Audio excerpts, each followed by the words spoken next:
తొలి తెలుగు ఖగోళ శాస్త్ర గ్రంథ రచయిత శ్రీ గుబ్బూరి వెంకటానంద రాఘవరావు గారి జ్యోతిర్వేదం 6వ భాగం 11/8/20. మేషాది రాసులు మన పూర్వులు గ్రీకుల దగ్గర నుంచి నేర్చుకున్నారా? స్వతంత్రంగా మన పూర్వులు ఈ మేషాది రాసుల గురించి ఖగోళ విజ్ఞానం ఏమాత్రం లేదని, గ్రీకుల నుండి వాళ్ళు ఈ రాశి విభాగాల గురించి నేర్చుకున్నారని ఒక అపప్రథం. విదేశీ విమర్శకులే కాక భారతీయులైన విమర్శకులు కూడా చాలామంది దీన్ని నమ్మి నిజమే అని తల ఊపారు. అతడితో ఆకుండా మరికొందరు మహానుభావులు ఈ విజ్ఞానం మన వాళ్ళు గ్రీకుల నుండి నేర్చుకోకపోతే సొంతంగా చూసి ఈ రాసుల్ని తెలుసుకునే పాటి తెలివితేటలు ఎక్కడేశాయి అని గురదాడ వారి గిరీశం పంధాలు తిట్టడం కూడా లేదు. ఈ అజ్ఞానానికి మనం ఏమనుకోవాలో తెలియక నేనొక దీర్ఘ నిశ్వాసం నిట్టూర్పు వేసి ఖేదం పొందుతున్నా. ఈ వ్రాతలు, కోతలు, అపనిందలు, దూషణలు అన్నీ నిరాధారాలైన నీలి వార్త, వేదార్థ జ్ఞాన శూన్యులు అనవలసిన మాటలు కాని ఇందులో సత్యం ఏమీ లేదు. అద్వితీయమైన భారతీయ విజ్ఞానాన్ని వేద ఋషులు అఖండ ప్రతిభను మాటున తెగదృక్ భారతీయులంత పనికి మాలిన జాతి ప్రపంచంలో లేదు. స్వార్థం కోసం విస్మేయోల అసత్యాలు కల్పించిన కళ్ళవార్తలు కానీ ఇవి నిందావాక్యాలే కానీ నిజాలు కావు. సత్యం పరం ధీమహి అనే మకుటంతో సత్యాన్ని అన్వేషించటమే కర్తవ్యం. సత్యాన్వేషకుల జాతి గర్వంతో కానీ వ్యక్తులతో కానీ పని ఉండదు. కలకత్తా హైకోర్టు ప్రధాన న్యాయమూర్తిగా ఉన్న సర్ విలియం జోన్స్ మొదలైన పండితోత్తములు, సద్విమర్శకులు రాశి విజ్ఞానం భారతీయులు స్వతంత్రంగా తెలుసుకున్నారు అని చెప్పారు. ప్లంకెట్ అనే మొదలైన పాశ్చాత్య పరిశోధన తమ సంస్కృత విజ్ఞానం అంతగా లేదని, ఆ భాషా సంస్కృతులు బాగా తెలిసిన వాళ్ళు ఈ విషయాన్ని గురించి తరచి చూసి సత్యం ప్రకటించాలని అంతవరకు బాగా. కానీ వేదమూలం చదవక, దానికి అర్థమేదో తెలుసుకోక, అత్యవసరమైన ప్రవర్తనాలు చేయక, నిర్జీవ నీరస అనువాదాలను పట్టి పాపులాడుదామనుకొని మన పూర్వులను తెచ్చిపోసే భారతీయులని ఏమనాలి? మాకేం అర్థం కావాలి. వ్యక్తులైనా జాతులైనా మనకు తెలియని అంశాలను ఇతరుల వద్ద తెలుసుకోవడమే తప్పేం లేదు. పాశ్చాత్యులు నేర్పినదంతా వారి వల్ల మనం నేర్చినదంతా విశ్వాసంతో ఒప్పుకొని కృతజ్ఞతతో వందనాలు చేసి అది తీసుకో. అలా చేయటం చేతనే నేర్చిన వాళ్ళకి నేర్చుకున్నవారు ఇద్దరికీ కూడా గౌరవం, ప్రతిష్ట కలుగు. కానీ మన పూర్వులను మనం గ్రీకు నుండో ఇతర పడమటి దేశం నుండో నేర్చుకున్నామని భ్రాంతి పడే విజ్ఞాన విషయాలు నిజంగా మన పూర్వులు ఏనాడూ తెలుసుకున్నవై మనకు పూర్వ ఆర్జితాలై విజ్ఞానమై పిత్రీయం అయినప్పుడు అది మనకు కేవలం పాశ్చాత్యుల చేత అనుగ్రహింపబడింది అనుకోవటం ఎంతటి అవివేకమో ఆలోచించాలి. మన పూర్వ గ్రంథాలను సమూలంగా ఓపికతో చదివి తత్కర్తలే అర్థం మనలో నిడివిగా ఇచ్చారని రచిస్తే విమర్శించుకొని తెలుసుకున్న తరువాత వాటిపై వ్యాఖ్యానాలు, వ్యాసాలు మొదలైనవి రాయటం కనీసం. ఏ పాశ్చాత్య గ్రంథకారుడో వ్రాసిన తప్పుడు సమాచారాలు, వాదాలు, అనర్థపు విమర్శలను ఆధారంగా చేసుకొని వేదవాంగ్మయాన్ని మనం తిట్టకూడదు. అది లేదని అధిక్షేపించడం గొప్ప అపచారంలో అతి సాహసం కూడా. మన దేశంలో ప్రాచీన విజ్ఞాన వాంగ్మయాలను గురించి చదవటానికి ఉత్సాహం కలవారి సంఖ్య చాలా తక్కువ. వాటిని చదివే కుతూహలం కలవారిలో కూడా పై చదువులతో తృప్తిపడి కరిభంగి సర్వము తెలిసినంతు గర్వితమతిని విహరించే వాళ్ళు అధిక సంఖ్య. ఈ దురవస్థకు బాగా భేదం కలుగుతోంది, ఖేదం కలుగు. ఇలాంటి వాళ్ళ గురించి శ్రీనాథ మహాకవి బోధం అల్పంబు గర్వమభ్యున్నతంబు అనే సత్యం మనకేదట కనపడు. వాళ్ళు పొరబాటమే కాక వాళ్ళ ఆశ్రితుల అనుయాయులను కూడా వారు పెడదారులో పెడుతున్నారు. గుల్ల చదువు వల్ల దేశంలో ఎంత డొల్లాలు ఎంతో అనర్థం. ఇకనైనా భగవంతుడు ఈ దేశంలో ఓటకపు చదువుల నుండి పొందకుండా విమర్శకుల నుండి రక్షించుగాక అని పరమేశ్వరుని పాశ్చాత్య విద్వాంసులు వేద సమన్వయం నిమిత్తం అద్భుత కృషి చేసిన మాట నిజమే కాదనలా. వేదవాంగ్మయాలకు జన్మస్థానమైన భరతఖండ వాస్తవ్యులే అని అభిమానం ఈ వీర పాశ్చాత్య విద్వాంసులకు ఆ వాంగ్మయం పట్ల కలగటం కూడా మెచ్చుకోదగినది. కానీ భారతీయ జీవనం, వైదిక సాంఘిక సాంప్రదాయాలు, సంస్కృత పద ప్రయోగాల సరణిలో గల సూక్ష్మ భేదాలు మొదలైనవి ఎంతో కృషి చేసిన పాశ్చాత్యులకు పట్టుబడవు. అలాగే పై కనపడే అర్థాలే కానీ లోపల ఏముందో అంతఃసారం తెలియదు. వ్యంగ్య ధ్వనులతో కూడి రసాత్మకాలైన సంస్కృత రచనలు రమణీయార్థ సౌరభాలను వారు ఆస్వాదించలేకపోయి అది వారి తప్పడం కూడా ఇంకా నిఘంటు సహాయమైన సాధ్యమైన శబ్దార్థ పాండిత్యం మాత్రం తెలిసింది. అవి అవగాహన చేసుకోవడం అన్ని విధాల అవరోధాలే అయ్యేవారు, అంతకంటే పైకి లోపలికి. అలాంటి వారి అనువాదాలను ఆధారంగా చేసుకొని భారతీయులు వేద విమర్శకు దిగట్టం చాలా అనర్థదాయం, హాస్యాస్పదమవు. కనుక నా భావాలు ఇవన్నీ తెలియజేస్తున్నాయి. దినము దే, వారము వే. దినవారాలు అనున్నప్పుడు అర్థం భేదించి మృతులైన వాళ్ళకి చేసే ఉత్తర క్రియలు అవి అపరకర్మ పరమైన విపరీతార్థం మన దేశీయులకే తెలుస్తుంది. ఈ మాటను ఇట్లాగే ఇంగ్లీష్లో తమజ్జుమా చేస్తే, అనువాదం చేస్తే డే వీక్స్ అని చెప్పాలి. దీనికి సరైన సాంప్రదాయ సిద్ధమైన అర్థం ఏ పాశ్చాత్యుడికి తెలుస్తుంది? మూలం దినవారాలని తెలిస్తే కానీ మనకు మాత్రం నిజంగా తెలుస్తుందా? అందుకోసమే తర్జుమాలను బట్టి విమర్శకూడదు, మూలం చదివి చూడమని మనం వాళ్ళకి చెబుతాం. మరొక ఉదాహరణ, మమ్మెర పోతరాజు భాగవతం రాసే నాటి సాని శబ్దానికి ఇప్పటి ఉన్న విపరీత అర్థం లేదు.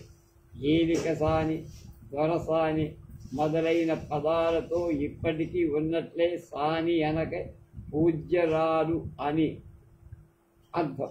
కావున భాగవత పీఠికలో ఆ మహాకవి తన తల్లిని ఇలా ప్రశంసించారు: నడువదు నిలయము వెలువడి తడవదు పరపురుష గుణములు తన పతి నుడువ కడవదు వితరణ గుణములు విడువదు లక్కాంబ విబుధ వేసరములగను మానిను లీడుగారు బహుమాన నివారిత దీన మానస గ్లాని దాన ధర్మమతి గౌరవ మంజులతా గభీరతా స్థాని ముద్దుసాని సదాశివ పాదయుగార్చనామకంపాయన వగ్భవాని బమ్మెర కేశయ లక్కసానికి. ఈ పద్యాలు సరిగ్గా చదవక, ముందు వెనకలు తెలుసుకోకుండా, పాపభీతి లేక ఒకనొక మహమ్మదీయ విమర్శకుడు శివ పోతరాజు గారి తల్లి వేశ్య అని అర్థం చెప్పాడు. వాడి నిఘంటు పాండిత్యాన్ని మనం ఏం చెప్పాలరా? నా స్వానుభవమైన సిద్ధాంతం ఈ కింది ఉదాహరణతో ఈ చర్చ ముగిస్తుంది. ఆ మధ్య ఒకరోజు పడమటి ఆకాశంలో గొప్ప విద్యుత్ దీపంలాగా శుక్రగ్రహం ఉజ్వలంగా మెరుస్తుంది. ఆ పక్కనే రమ్యంగా చంద్రవంక కనపడుతుంది. ఆ మనోహర దృశ్యాన్ని జోడు దుర్భణిలోని తనివి చూడగా చూస్తూ నేను ఆనందిస్తాను. ఇంతలో ఎక్కడి నుండో వస్తూ నాకు అపరిచితుడైన ఓ క్రైస్తవ మిషనరీ గారు వచ్చి, ఓ అమావాస చూస్తున్నారు అన్నారు. ఆ మాటలు నాకు అర్థం కాదు. అమావాస్య చూడటం అంటే నాకేమీ అర్థం కాదు. చిమ్మ చీకట్లు గల అమావాస్య మనకెలా కనబడుతుంది? ఆ తర్వాత 2-3 రోజులు బాలచంద్రుడిని చూశాను. వంక కొమ్ములతో పడమట కొత్తగా తోచే ఈ చంద్రరేఖను ఇంగ్లీషు భాషలో న్యూ మూన్ అంటారు. అమావాస్య అర్థంలో కూడా ఈ వర్గం వాడబడుతుందని నిఘంటు ప్రమాణం ఉంది కూడా. కానీ బాలచంద్రరేఖకు అమావాస్య పదం అంటగట్టిన ఈ దొరగారి నిఘంటు పాండిత్య ప్రభావాన్ని ఆశ్చర్యం. ఇలాంటి నిఘంటు పాండిత్యంతో వేదాన్ని అన్వయించి మ్యాక్సిమల్ ముల్లర్ ధర వేదమంతా ఊకదం, నోట నాట ఎక్కడైనా 1-2 గింజలు ఉండొచ్చు అని చెప్పేంత సాహసం చేసి అలాంటి శుద్ధ అబద్ధాలే మన పట్టభద్రులకు పరమ ప్రమాణాలు అవ్వటం చేత దౌర్భాగ్యం. ఇలా తెలుసుకొని పడమటి పండితుల పాడు వ్రాతల వల్ల కలిగే అనర్థ చర్య ఇంతటితో సాగి ఇక మళ్ళీ ముఖ్యమేశారు. గ్రీకులు తమకు పూర్వం 1500 ఏళ్ల కిందట ఉండినటువంటి చాల్డియన్ అనే గ్రంథాల నుండి తమ జ్యోతిర్విజ్ఞానాన్ని పొందారు. గ్రీకులకు తెలిసినవి 11 రాసులే వాళ్ళకు. తులారాశిని గురించి వాళ్ళకి అస్సలు తెలియదు. పై అంశాలన్నీ మాండర్ దొరగారు ఆస్ట్రానమీ వితౌట్ ఎ టెలిస్కోప్ అనే గ్రంథంలో సహేతుకంగా చెప్పారు. వేదవాంగ్మయంలో మేషాది రాసుల నుండి చేయబడిన ఒక్కణలు అంటే వాటి స్వభావం ఈ క్రింది క్రమంగా చర్చిద్దాం. కానీ అంతకుముందు అశ్విన్యాది నక్షత్రాలు 27కి పాశ్చాత్యులు తెచ్చిన పేర్లు అక్షర సంజ్ఞాన్ని తెలుపుతూ ఒక పట్టిక తయారు చేసి ఉంచుకోవడం మిక్కిలి సదుపాయంగా ఉంటుంది. ఇక ముందు వ్రాయబోయే అంశాలను చక్కగా బోధించటం కోసం పట్టిక చాలా అవసరం. కనుక ఇలాంటి నక్షత్ర ఇష్టి కృత్తికతో ప్రారంభించడం మనం కూడా కృత్తికతోనే చేద్దాం. వేదంలో కృత్తికతో ప్రారంభం. అది ఇది అడ్డంగా ఉంది, నాకు ఎలా వస్తుందో తెలియదు.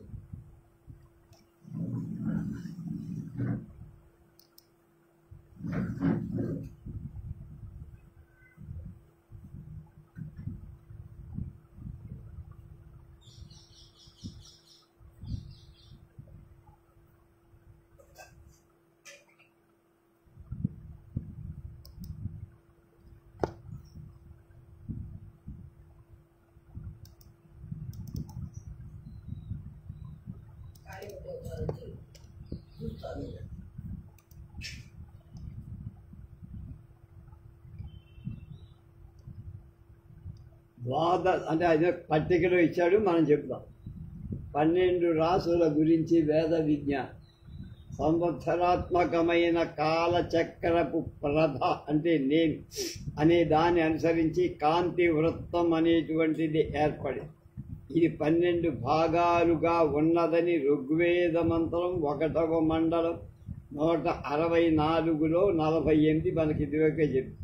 ఖగోళంలో ఈ కాంతి చక్రం మార్పు లేక ఉంటుందని, ఆ వృత్తం త్రినాభియుతమై ఉండగా అంటే అండవృత్తం ఎలిప్స్ లాగా ఉంటుంది, ఇలాగ కోడిగుడి అని మన ద్వాదశార మంత్రం ఋగ్వేదంలో 1 164లో 11 వల్ల సప్తయుంజంతి మంత్రం ఋగ్వేదంలో 1:164లో 2 వల్ల చెప్పుకున్నాం.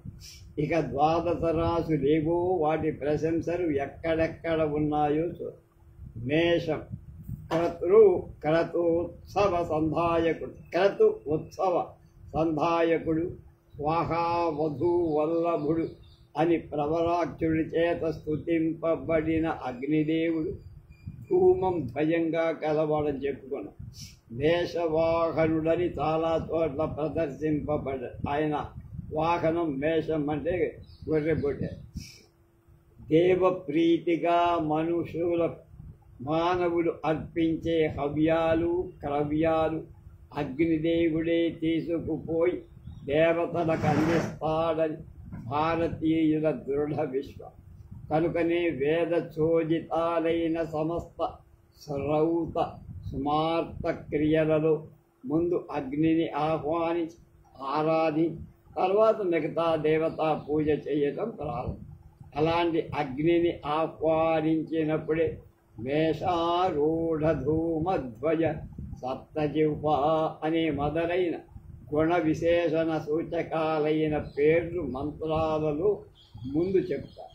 అశ్విని ప్లస్ భరణి ప్లస్ ఏకపాద కృత్తిక చేరి మేషరాశి అన్నాం కదా, కనుక అది అగ్ని దైవత్యమైన కృత్తికకు కింద అది ఉండటం చేత అగ్ని మేషవాహనుడయ్యాడని కూడా ఇందాక నిన్న చెప్పారు. వేద ఋషులకు మేషరాశి ఉనికి తెలియకపోతే వారు అగ్నిదేవుడు మేషారూఢుడు అని ఎలా చెప్పగలిగారు? అగ్నికి అందరు దేవతలతో సంబంధం ఎలా ఏర్పడింది? మేష ప్రశంస ఋగ్వేదంలో చాలా చోట్ల కలదు. ఒకటిలో అంటే మొదటి మండలంలో 51, అలాగే 52లో వృషభ రాశికి వస్తే ఖగోళంలో 12 రాశులలో వృషభం కొమ్ములు 4 కాళ్ళు 3 కనుక శిరస్సులు 2 అలాంటి రూపంతో ఎవరిపైనో ఎగిరి కుమ్ముతో చెంబుతున్నట్లుగా కనప. ఇప్పటికీ నక్షత్ర రూపమైన ఈ వృషభాకారం ఇలాగే ఆకాశంలో మనకు కనపడుతూనే. అంతేకాదు ప్రాచీన కాలంలో ఆయా దేశాలలో చిత్రింపబడిన వృషభ రాశి చిత్రాలు కూడా మనలాగానే మన వాళ్ళు చెప్పారు. ఋగ్వేదంలో కూడా రాశి వృషభ రూపం ఈ విధంగా వర్ణించబడి ఋగ్వేదం 4:58లో 4 శృంగాత్రయో అస్య పారాద్వి శీర్షే వృషభో రోరవీతి. వేద చోదితాలైన సమస్త శుభాశుభ శ్రౌత స్మార్త కర్మలలో ప్రారంభంలో అగ్నిదేవుణ్ణి ఆవాహనం చేసే సందర్భంలో ఈ మంత్రాలను పురోహితులు తప్పక చదువుతారు. కారణం ఏమిటి? కృత్తికాది దేవత కృత్తిక రూపుడైన అగ్ని వృషభ రాశిలోని వాళ్ళు. కృత్తికలో 4వ పాదం మాత్రమే మేషంలోని, మిగిలిన 3 పాదాలు వృషభంలో ఉంటాయి. కాబట్టి అగ్ని వృషభ రాశి స్థితిలో ఉంటాయి. పైన చేసిన వేదమంత్రాలు అగ్నిదేవుడు ఎందులో ఉన్నాడో ఆ రాశి వృషభము యొక్క రూపం కళ్ళకు కట్టినట్టుగా చెప్పు. ఈ వృషభ రాశి ఋగ్వేదంలో ఇంకా అనేక సందర్భాల్లో చెప్పబడి అందులో 2 మంత్రాలు మాత్రం తెలుసుకుందాం. ఋగ్వేదం 10వ మండలం 102లో 10 నస్మై తృణన్నోదకమాభరంచుత్తరోధురో వగతి ప్రదేవిషత్. ఈ వృషభం అంటే ఈ ఎద్దు గడ్డి తిన. నస్మై తృణం న ఓదకం అంటే అది గడ్డి తినదురా, నీళ్లు తాగు. మా భరంతో అది ఉదకం కూడా మా తాగదు, అంటే నీళ్లు తాగదు, గడ్డి తినదు. ధ్రువ నక్షత్రానికి పైన కూడా చూపేస్తుంది కనుక అది దీన్ని బట్టి మనకు తెలుస్తుంది. గడ్డి తినక నీళ్లు తాగక ధ్రువాది నక్షత్రాలను చూపే వృషభం ఖగోళ వృషభ రాశి కాక ఇంకా ఏ అర్థం చెప్పినా అది ఉపయోగపడదు, దానికి సరైనటువంటిది కనుక ఆ మంత్రార్థం అప్పుడే అర్థమవుతుంది అని నేను సవాల్ చేస్తాను. ఇంకో ఋగ్వేదంలో 1లో 116లో 16 యువాం రథం వృషభశ్చ సింసుమారశ్చ యుక్తా అంటే అశ్విని దేవతలను గురించి రచింపబడిన సూక్తంలో ఒక మంత్రభాగం. అశ్విని నక్షత్రానికి అధిదేవతలు అశ్వినుడు అన్నదమ్ముడిద్దరు. అశ్విని నక్షత్ర రూపులైన ఆ దేవ వైద్యులను గురించి ఖగోళ వేద ఆలోచన చేస్తూ తదేక ధ్యాన పరాయణుడైన మంత్రద్రష్టకు ఆ దేవతలిద్దరు వృషభ సింసుమారాలు అని అశ్విని రథాన్ని ఎక్కిపోతున్నట్లుగా భావాంబర వీధి అంటే హృదయం అనే ఆకాశంలో వాళ్ళకు కనపడింది. అశ్విని నక్షత్రం ఎదుట ఉన్న రాశి వృషభ రాశి, ఆ పక్కనే సింసుమారం అని ఘోర జలచర జంతు రూపం గల ఒక చుక్కల గుంపు ఉండదు. కనుక దీన్ని పాశ్చాత్యులు సీటస్ అన్నారు, తిమింగిలం అన్నారు మనవారు. సెటస్ ది హోయల్, ది సీటస్ ది వేల్, వేల్ అనే స్వరచేప అంట. పాశ్చాత్యులు ఎద్దు చుక్కల గుంపు పక్కనే సింసుమారపు చుక్కల గుంపు ఆకాశంలో కనబడటం చేత ఈ రెంటి ఎదుట అశ్విని దేవతలు ఉండటం చేత ఈ సూక్త రచయిత భావంలో అశ్విని ఈ జంతువులను పూల్చిన రథాన్ని ఎక్కి వెళ్ళినట్లుగా తోస్తారు. ఈ దృశ్యం అప్పటికీ ఇప్పటికీ కూడా ఒకే తీరుగా ఉంది. రోజు చూసినా ఎప్పుడు చూసినా మార్పేం కాదు.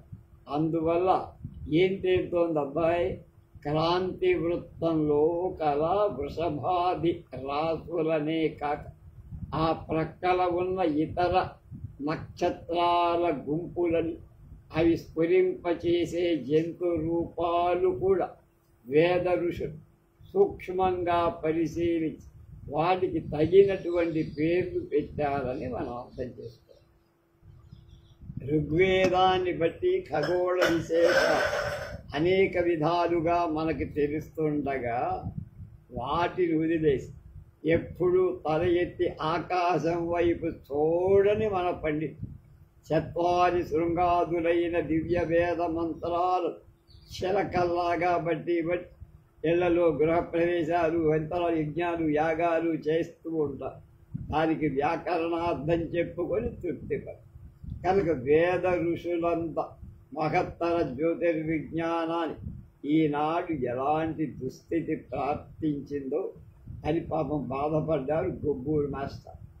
మిథునం తర్వాత మృగశీలలో 2 పాదాలు, ఆర్ద్ర మొత్తం 4 పాదాలు, పునర్వసులో 3 పాదాలు కలిస్తే మిథునం దంత ఏర్పడు. పునర్వసు ధనురాకారంగా ఉన్న చుక్కల గురి, పునర్వసు ఇట్లా ఉంటుంది ధనుసు. ఆ వింటి ఉత్తరపు కొన 2 చుక్కల సంత ఉంది. తేజో విషయంలో ఆ నక్షత్రాలు అగ్రగణ్యాలైన పెద్ద పేరు ఇంపార్టెన్స్ ఫస్ట్ మ్యాగ్నిట్యూడ్ స్టార్స్ అంటారు. ఆ చుక్కల జతలు ఇటీవల రోమన్ గాథల ఆనాటి క్యాస్టర్ అండ్ పొలాక్స్ అనే పడమటి దేశాల వాళ్ళు ఇప్పటికీ ఆ కథలు గాథలుగా చెప్పారు.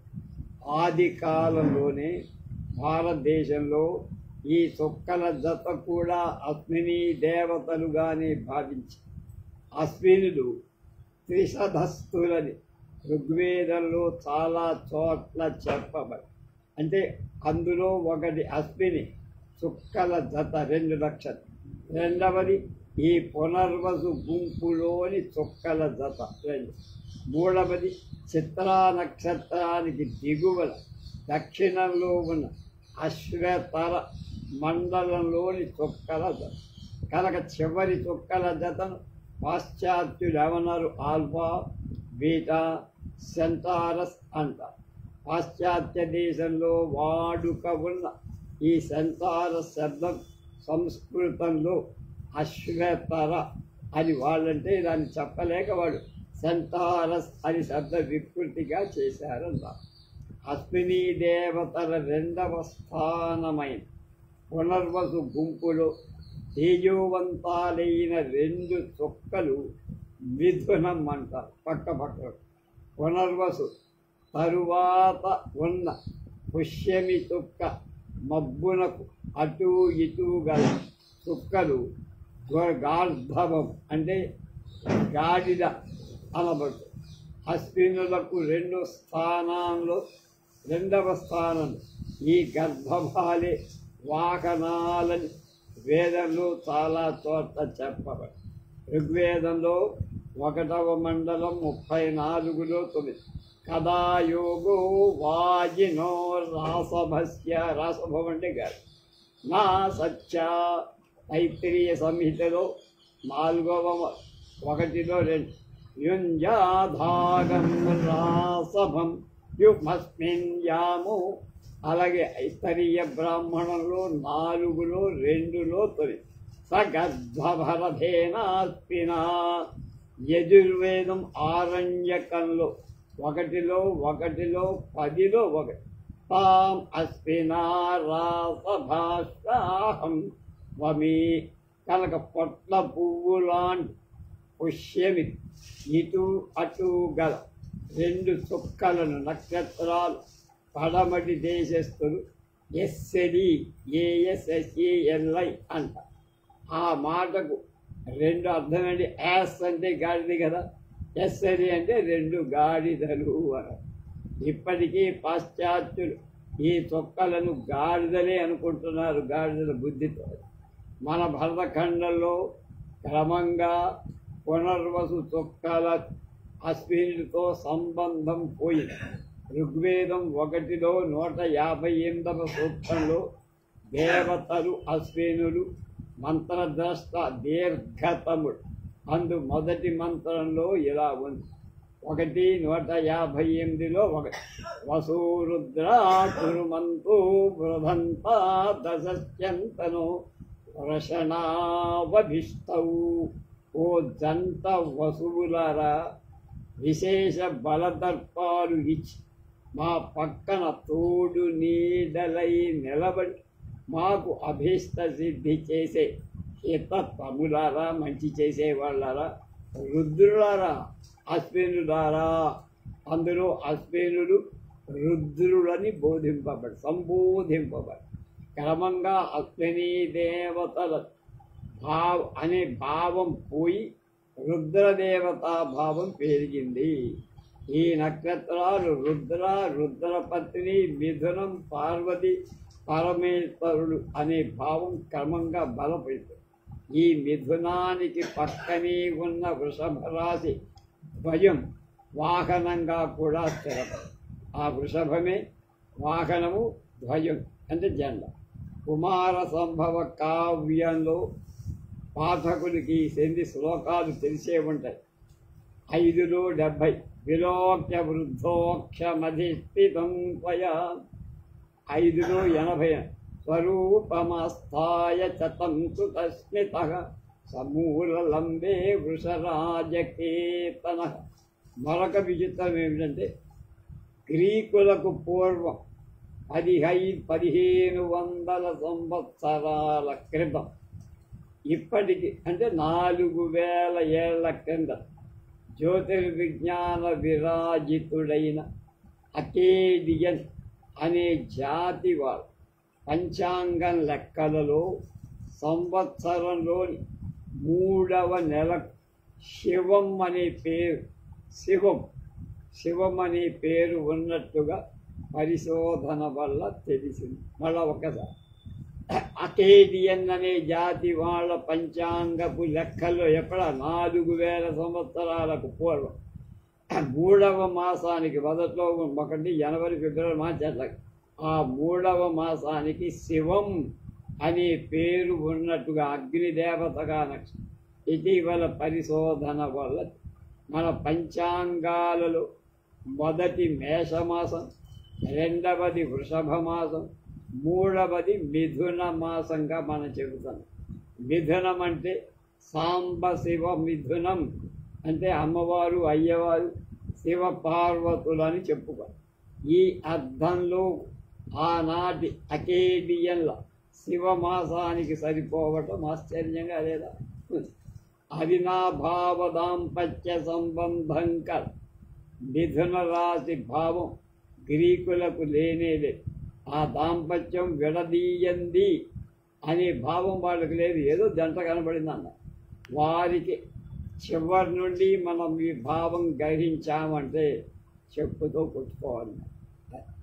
కర్కటక 12 రాసులలో ఈ కర్కటక రాశి 4. గ్రీకు గాథలలో దీన్ని బీటిల్ అనే పురుగుగా చెప్పుకున్నారు. తెలుగు వాళ్ళు పేడ పురుగని, ఉరితిరి పిరుగని, ఎన్నెమ్మ పురుగని చెప్పుకుంటారు. అందువల్ల పురుగు జాతిలో చేరింది ఈ బీటిల్కు. హెర్క్యులస్ అనే పేరు కలవాడొక వీరుడున్నాడు. ఈ పురుగు మిక్కిలి పీడించిందని అతన్ని పురాణ గాథ గ్రీకు పురాణంలో. ఋగ్వేదంలో కర్కటం అనే పేరు నాకు కనపడల, కానీ ఇంద్రశత్రువై ఇంద్రుడి చేత వధింపబడిన శంబరుడనే వాడి పేరు ఋగ్వేదంలో తరచుగా కనపడి. శంబరుడు కులితరుని పుత్రుడు.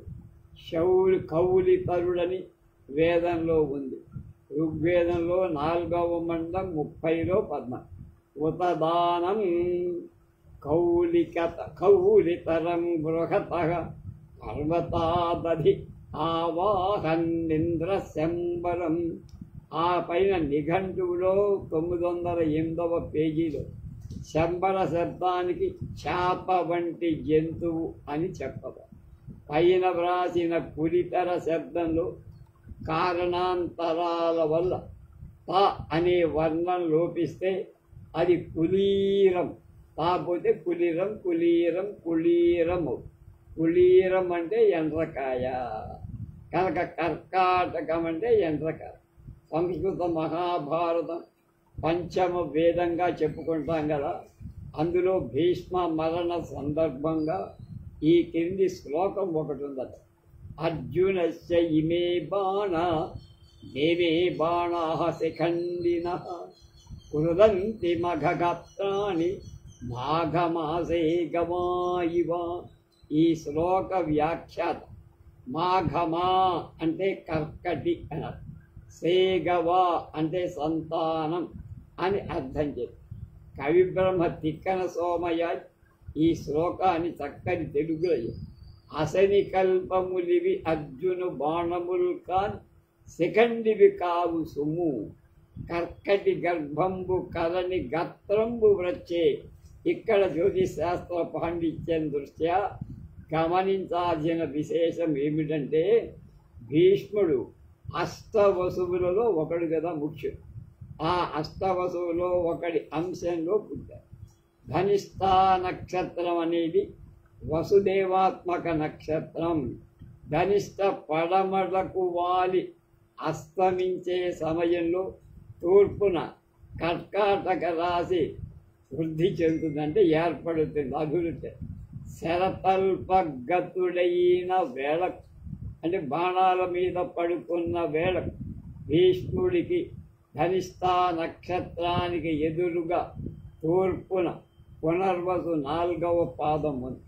పుష్యమి ఆశ్లేష నక్షత్రాలు అప్పుడు ఉదయిస్తాయి. ఆ కారణం చేత భీష్ముని ఎదటగా కనపడేటువంటి కర్కట ప్రశంస అతడు అవసాన సమయం చేయటానికి సమంజసంగా చెప్పాడు. కర్కటి గర్భం అనటంలో ఒక కవి సమయం కూడా ఉంది తిక్కన గారు. అరటి చెట్లు, వెదురు, ఎండ్రి, తేలు మొదలైన జీవులకు సంతాన ప్రాప్తి కలగానే వాటి ఆత్మ వినాశం అవుతుందని భావం మనలో ప్రబలింది. మళ్ళా ఏవేటవి అరటి చెట్టు, అది గెల వేయంగానే మళ్ళీ గెల వేయ చచ్చిపోదు. అలాగే వెదురు అంతే, ఎండ్రి అంటే ఇందాక చెప్పినటువంటి కర్కాటక, తేలు ఆ తేరు పిల్లలు పుట్టంగానే కడుపు తెగిపోతే చచ్చిపోతారు. కనుక ఈ భావం మనకు తెలుసు. జీవశాస్త్ర రీత్యా కూడా తేరు విషయంలో ఇది యథార్థం కాదనే చెబుతున్నా. కర్కటి పిల్లలను అది కలిగేటప్పుడు యమ బాధపడుతుందట. తిక్కన సోమయాజి కర్కటి గర్భంబు కరణికత్తరము వృక్షే. ఆ కర్కటకం ఎంత బాధపడుతోందో అంత బాధపడ్డాడు ఎవరు? గురువుగారు భీష్మాచార్యులు వారు అని ఎండ్రి వీపు ఛేదించువని. ఎండ్రి అంటే ఇందాక చెప్పిన ఎండ్రకాయ. ఆ ఎండ్రకాయ యొక్క పొట్టలోంచి కాదు, వీపును ఛేదించుకొని పిల్లలు బయటపడతాయనప్పుడు తల్లికి కలే దుర్భరమైన యాతన ఏమిటో మనం అర్థం చేసుకోవాలి. కాబట్టి ద్వాదశ రాసులలో 4వ రాశి అయిన ఋగ్వేద కాలంలోని కులితీరం ఎండ్రకాయ అని చెప్పబడింది. వాళ్ళకి తెలియదు, మనకి తెలియదు. అప్పుడు అది ఆ కులీరం అని కులీతీరం కులీరమయ్యిందని. ఇక సింహరాశి దేవతా ప్రభువైన ఇంద్రుడు అనన్య సామాన్యాలైన అద్భుత కార్యాలెన్నో సాధించిన ఋగ్వేదం చెబుతారు. అందొకటి సింహ సంహారం. మేకతో ఇంద్రుడు సంహారం చేశాట. మేకతో ఇంద్రుడు సింహాన్ని చంపారు. అది చెప్పడం. దుర్బల సాధనమైన మేకను పట్టి దానితో ఇంద్రుడు మహాకార్యం చేశాడు. ఋగ్వేదంలో 7వ మండలంలో 18లో 17 అధ్రేణ చిత్తద్వేకంచకార సింహం చిచ్చేత్వేన జఘానా. ఈ మంత్రార్థం మనకు సరిగా బోధపడటానికి ముందు మనం కొన్ని సంగతులు అర్థం చేయాలి. ఇటీవల మకరం అని వ్యవహరింపబడుతున్న రాశి, ఆ రాశికి పూర్వం పేరు అజం అని. అజం అన్నా మకరం అన్నా. అజం అంటే మేక.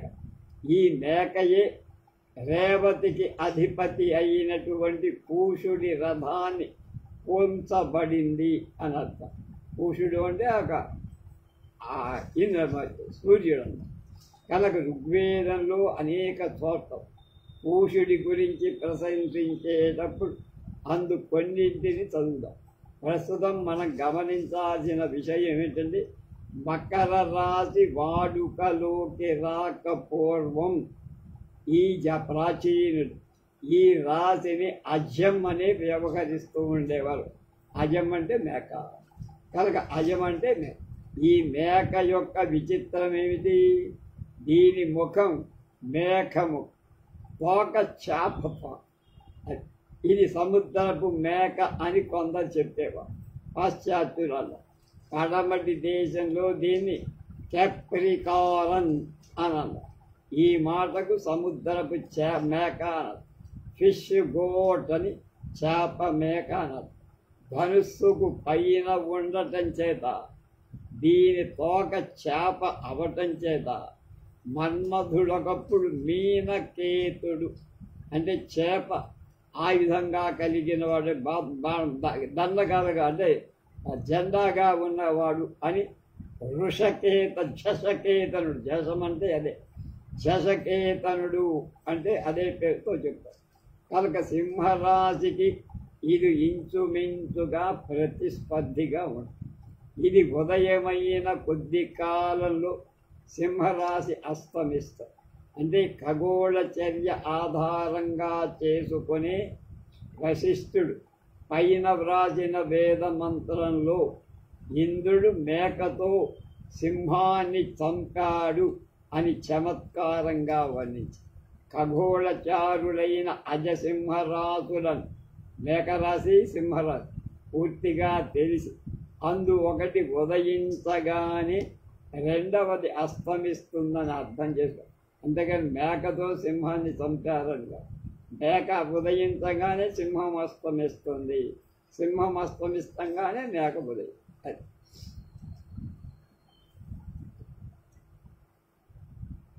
ఋగ్వేదం 5లో 83లో 3 దూరాత్ సింహస్య స్తనధా ఉదీరతే యత్పర్జన్యః వృణుతే వర్ష్యం స నభగాన్. ఇందు పర్జన్యుడంటే వర్షానికి అధిపతి అయిన దేవం. పర్జన్యుడు ఆకాశంలో వర్షమేఘాలతో ఆచ్ఛాదించే సమయానికి దూరంగా సింహం గర్జిస్తోంది. అంటే వర్ష ఋతు ప్రారంభంలో మఘకార్త రాకముందు సింహరాశి పడమట అస్తమిస్తుంది. పర్జన్య వృష్టి అంటే వర్షం ప్రారంభ సమయంలో ఉరుములు ఉరమటం అనేది పడమటికి వారి దూరంలో ఉన్న రాశి సింహం యొక్క గర్జన అని అర్థం చేసుకోవాలి. దాన్ని ఉత్ప్రేక్షతో అలా చెప్పాడు అని మనం అర్థం చేసుకోవాలి. మిగతా విషయాలు రేపు కన్యా రాశి గురించి.